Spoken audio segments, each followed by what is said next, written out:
នៅក្នុងវីដេអូនេះខ្ញុំនឹងបង្ហាញអ្នកទាំងអស់គ្នាអំពីរបៀប download រូបភាព satellite ចេញពីកម្មវិធី QGIS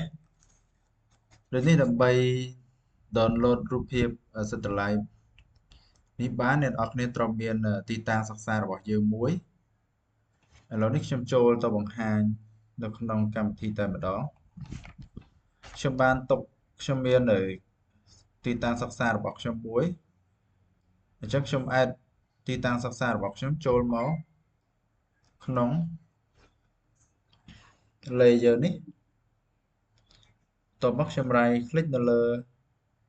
layer មួយដែលមានពាក្យថា polygon អ្នកនរគ្នាសូមចាំបន្តិចដោយសារតែកុំព្យូទ័ររបស់ខ្ញុំប្រហែលជាវាគាំងខ្ញុំ select វាតែ select មិនបានអញ្ចឹងសូមចាំបន្តិចប្រសិនបើអ្នកនរគ្នាពេលធ្វើហើយវាគាំងអញ្ចឹងសូមឲ្យអ្នកនរគ្នាមានចិត្តអត់ពុតបន្តិចបាទខ្ញុំ right click យកពាក្យ property យកពាក្យ symbology ខ្ញុំយកពាក្យថា outline red ខ្ញុំ select outline red ខ្ញុំចុច OK នេះគឺជាទីតាំងសិក្សារបស់យើងដែលនឹង download រូបភាព Google Satellite Image អញ្ចឹងខ្ញុំស្រួលទៅខាងក្រោមនៅក្នុងកម្មវិធី QGIS អ្នកនរគ្នានឹងឃើញពាក្យមួយថា XYZ Thai អញ្ចឹងអ្នកនរគ្នា select នៅលើពាក្យនេះកាំងរហូតមក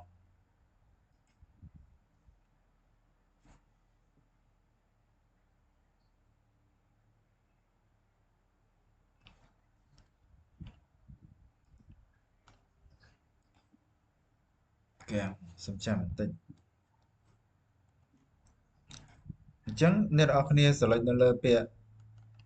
XYZ នេះអ្នកនរគ្នាយកពាក្យថា select ត្រង់ចំណុច save នេះសំទោសត្រង់ចំណុច name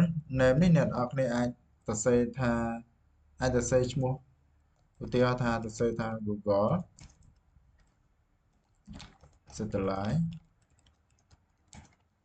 Satellite Image បន្ទាប់មកអ្នកនរគ្នាត្រង់ចំណុច URL នេះអ្នកនរគ្នាចូលទៅ download ខ្ញុំនឹងទម្លាក់ link នេះចូលទៅក្នុងចូលទៅខាងក្រោមវីដេអូប្រសិនបើអ្នកនរគ្នាត្រូវការអ្នកនរគ្នា select ហើយអ្នកនរគ្នា select ចេះហើយយកទៅ copy នៅត្រង់នេះត្រង់ប្រអប់ URL នេះបន្ទាប់មកនៅក្នុង zoom level អ្នកនរគ្នាយក22ណាបន្ទាប់មកអ្នកនរគ្នាចុច OK នេះចុច OK កន្លែងនេះដោយសារតែខ្ញុំមានហើយខ្ញុំមិនចង់ឲ្យពាក្យហ្នឹងវាត្រួតគ្នានៅលើកុំព្យូទ័ររបស់ខ្ញុំអញ្ចឹងខ្ញុំនឹងមិនភ្ជាប់នោះទេប៉ុន្តែបើអ្នកនរគ្នាមិនទាន់បានភ្ជាប់សូមអ្នកទាំងអស់គ្នាភ្ជាប់ហើយបើសិនបើអ្នកទាំងអស់គ្នាមិនទាន់មាន URL នេះអ្នកទាំងអស់គ្នាប្រាប់ខ្ញុំនឹងទម្លាក់នៅខាងក្រោមវីដេអូជូនអញ្ចឹងខ្ញុំទាញ Google Earth Satellite Image នេះមកក្នុង layer នេះគឺជារូបភាព satellite ដែលយើងនឹងត្រូវនឹង download ខ្ញុំយក Google នេះមកខាងក្រោមវិញដើម្បីឲ្យយើងឃើញយក layer satellite នេះមកខាងក្រោមវិញដើម្បីឲ្យយើងឃើញទីតាំងសិក្សារបស់យើងនេះទីតាំងសិក្សារបស់យើងគឺពណ៌ក្រហមនេះអ្នកនរគ្នាណាគឺពណ៌ក្រហមនេះអញ្ចឹងខ្ញុំនឹងចូលទៅខ្ញុំនឹង right click នៅលើ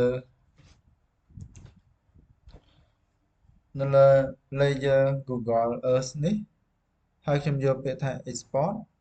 ខ្ញុំយក save as ត្រង់ចំណុច output mode ខ្ញុំយកពាក្យថា render image គេអាំងទៀតសូមរងចាំបន្តិច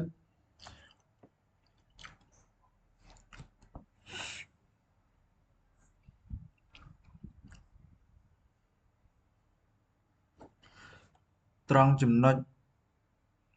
format geotype នេះអ្នកនរគ្នាដក text ចេញពីប្រអប់នេះ ណាដកទៅចេញពី create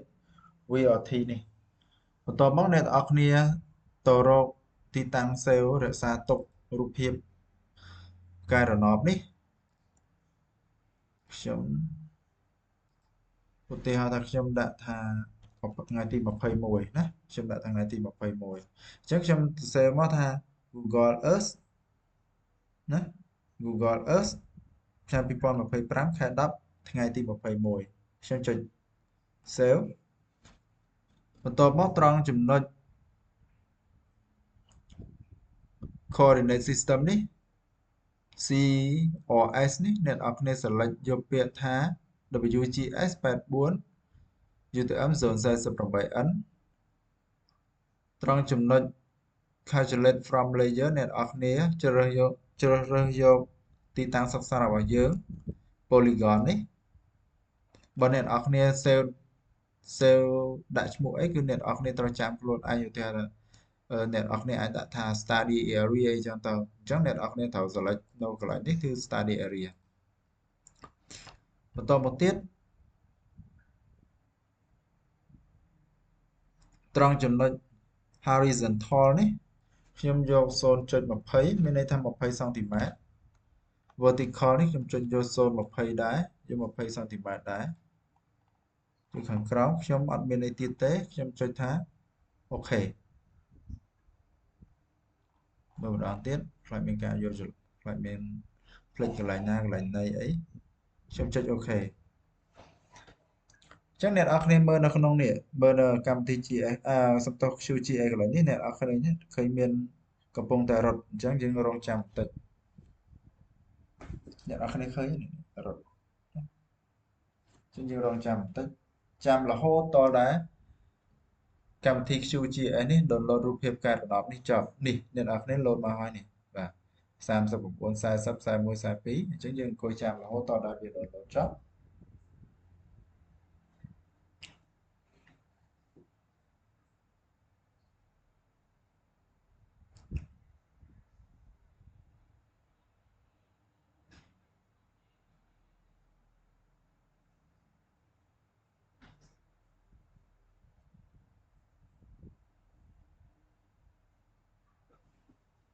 អូខេចិត្តចប់ហើយ90 91 92ចិត្តចប់ហើយ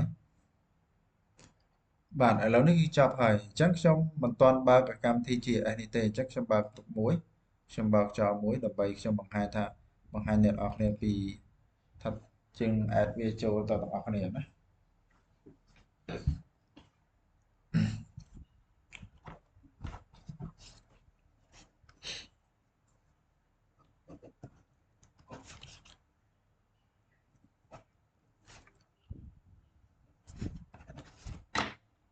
អញ្ចឹងខ្ញុំបិទកន្លែងនេះខ្ញុំ add កន្លែងនេះ add data នេះខ្ញុំយកទៅខ្ញុំដាក់នៅក្នុង folder មួយដែលមានពាក្យថារៀន GS នៅ folder មួយដែលមានពាក្យថា satellite image ឆ្នាំ Google Earth 2025ខែ10ថ្ងៃទី21ខ្ញុំចុច add អញ្ចឹងនៅអ្នកនរគ្នាឃើញថាវាសួរយើងថា create pyramid for Google Earth ណាឆ្នាំ2025ខែ10ថ្ងៃទី21អ្នកនរគ្នាត្រូវតែចុចពាក្យ yes ដើម្បីឲ្យវា build pyramid នេះកំពុងតែ build pyramid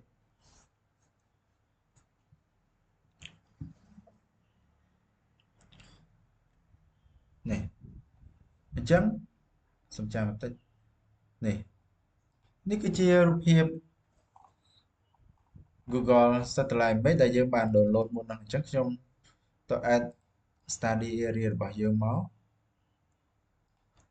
សូមចាំបន្តិច study area របស់យើងនេះអញ្ចឹងខ្ញុំដាក់ពណ៌អអ្នកនរគ្នាចង់ដាក់ពណ៌អីក៏បានដាក់ពណ៌ខ្មៅចុះឲ្យចាំភ្នែកពេកនេះអញ្ចឹងយើងបានរូបភាពកែរណបមួយណារូបភាពកែរណបដាក់ពណ៌ខ្លាញ់អ្នកនរគ្នាមើលឃើញនេះ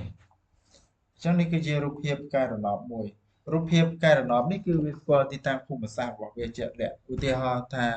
ខ្ញុំឥឡូវនេះខ្ញុំ add main road Safa main road ចូលដើម្បីបង្ហាញអ្នកនរគ្នាថាវាពិតជាត្រឹមពិតជាវាពិតជាស្គាល់ទីតាំងដោយអ្វីដែលខ្ញុំបាននិយាយមែនអញ្ចឹងយកពាក្យថា road យកពាក្យថា main road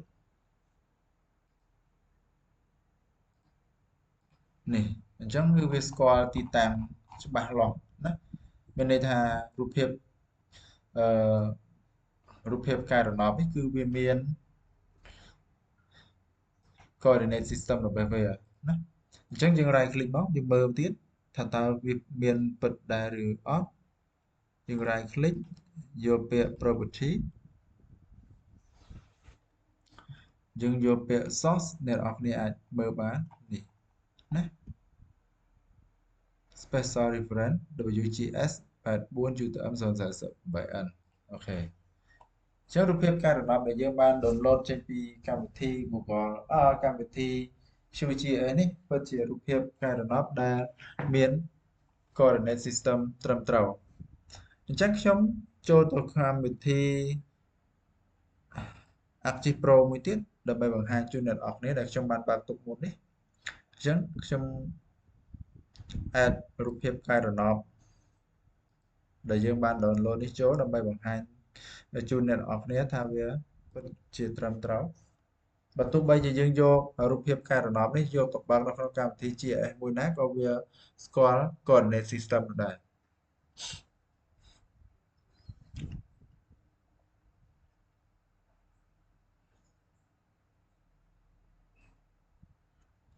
នេះគឺជារូបភាពណាអ្នកនរគ្នាឃើញអញ្ចឹងខ្ញុំចូលទៅ add main road មកមួយទៀត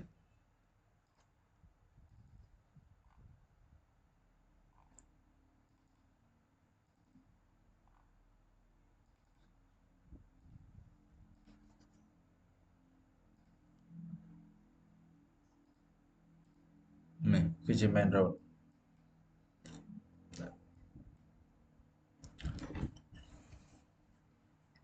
អញ្ចឹងនៅក្នុងមេរៀននេះខ្ញុំគ្រាន់តែចង់បង្ហាញអ្នកនរគ្នាពីរបៀប download រូបភាពកែរណបចេញពីកម្មវិធី QGIS អញ្ចឹងបើសិនបើអ្នកនរគ្នាមានចម្ងល់ឬក៏មានបញ្ហាអ្វីមួយដែលអ្នកនរគ្នាមិនអាចធ្វើបានអ្នកនរគ្នាអាច comment នៅខាងក្រោមវីដេអូមកខ្ញុំនឹងពិនិត្យមើលបន្ថែមទៀតដែលអ្វីដែលខ្ញុំអាចជួយបានហើយខ្ញុំសង្ឃឹមថាមេរៀនដែលខ្ញុំបានបង្ហាញនេះគឺអាចជួយអ្នកនរគ្នាយកទៅប្រើប្រាស់នៅក្នុងការងារប្រចាំថ្ងៃបានសូមអរគុណ